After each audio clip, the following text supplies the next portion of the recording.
పోతున్నది తెలంగాణ అంధకారంలున్నది, తనవంత గాయాలతో నిలవెల్ల మోసపోతూ ఉన్నది. బాపు కేసీఆర్ ఆనాటి రోజులే బాగుండెనో, మా కన్న తండ్రిలాగా పేదోళ్ళ కడుపున పెట్టుకుండో.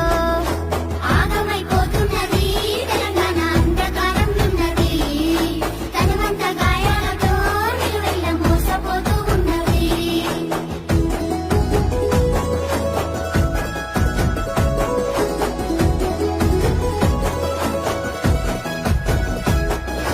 హామీల మేనిఫెస్టో రేవంతు అటికెక్కి కూసున్నదా, అన్నదాత రైతుల రుణమాఫీ అంగడి పాలై